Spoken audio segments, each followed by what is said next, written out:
Occasion ఏదైనా location ఎక్కడైనా తెలుగువారి వేడుక అంటే ఆలివ్ మిఠాయి ఉండాల్సిందే. మిఠాయి అంటే ఆలివ్.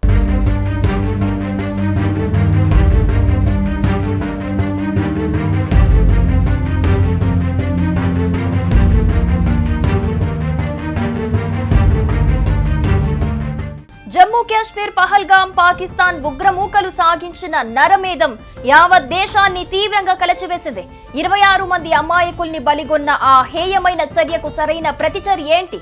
కొన్ని రోజులుగా అందరి దృష్టి చర్చ దీనిపైనే. దాయాది పాకిస్తాన్ కు భారత ప్రభుత్వం కరకు హెచ్చరికలు, వరుస భేటీలు, కీలక ప్రకటనలు ఆసక్తి ఉత్కంఠను మరింత పెంచాయి. దీటైన జవాబు కోసం సైన్యానికి పూర్తి స్వేచ్ఛ ఇస్తున్నట్లు ప్రకటించారు ప్రధానమంత్రి నరేంద్ర మోదీ. ఈ నేపథ్యంలో భారత్ కి అమెరికా భారీగా సైనిక సహాయం అందించబోతోంది. భారతదేశానికి $131 మిలియన్ విలువైన యుద్ధ పరికరాలు, లాజిస్టిక్స్ సరఫరా చేయాలని అమెరికా అధ్యక్షుడు డొనాల్డ్ ట్రంప్ సర్కార్ నిర్ణయించారు.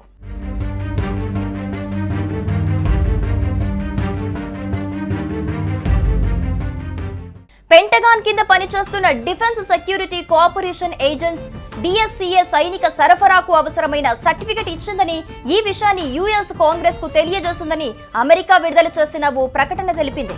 మా వద్ద 130 అణ్వాయుధాలున్నాయి. పాకిస్తాన్ పదే చెబుతున్న మాట ఇదే. ఆ మాట చెప్పి వాళ్ళు తప్పించుకోగలరా? అంతవరకు వస్తే పరిస్థితి ఏంటి?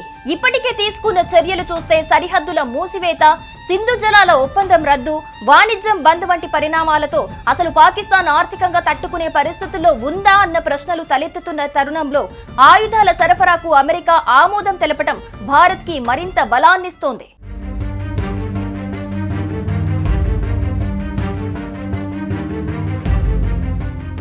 ఇప్పటికే పాకిస్తాన్ LOC దగ్గర పెద్ద ఎత్తున సైనిక విన్యాసాలు నిర్వహించింది. ఈ సమయంలో అమెరికా నుండి సైనిక హార్డ్వేర్ సరఫరాకు అనుమతి పొందడం హాట్ టాపిక్ గా మారింది. Indo Pacific maritime domain awareness program framework వర్క్ కింద భారతదేశం అమెరికా సహకారంతో ఫారెన్ మిలిటరీ సేల్స్ మార్గం ద్వారా సరఫరాలను ప్రతిపాదించారు. Indo Pacific maritime domain awareness సంబంధిత పరికరాలను భారతదేశానికి $131 మిలియన్ అంచనా వ్యయంతో విదేశీ సైనిక అమ్మకానికి ఆమోదించాలని విదేశాంగ శాఖ నిర్ణయం తీసుకుంది అని అమెరికా రీడౌట్ తెలిపింది. సీ విజన్ డాక్యుమెంటేషన్, లాజిస్టిక్స్, ఇతర సంబంధిత అంశాలతో పాటు sea vision software, remote software కొనుగోలుకు భారతదేశం యాక్సెస్ కోరిందని ప్రకటనలో పేర్కొంది.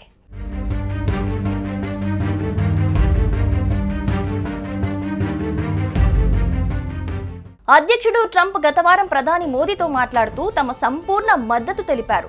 టెర్రరిజానికి వ్యతిరేకంగా భారత పక్షాన నిలుస్తామని పేర్కొన్నారు. ఇక మా విదేశాంగ మంత్రి ఇరు దేశాలు చర్చలకు వెళ్లేలా ప్రోత్సహిస్తున్నారు. అదే దక్షిణాసియాలో శాంతి నెలకొల్పుతోందని పేర్కొన్నారు. మేము ఇరు దేశాల ప్రభుత్వాలతో టచ్ లో ఉన్నామని బ్రూస్ వెల్లడించారు. ఇటీవల అమెరికా విదేశాంగ మంత్రి రూబియో పాక్ ప్రధాని షహబాజ్ షరీఫ్ తో మాట్లాడుతూ పహల్గాం ఉగ్రదాడిని ఖండించాలని సూచించారు. అదే సమయంలో పాక్ అధికారులు దర్యాప్తునకు పూర్తిగా సహకరించాలని కోరారు. ఇరు దేశాలు ప్రత్యక్ష సంబంధాలను పునరుద్ధరించుకోవాలని తెలిపారు.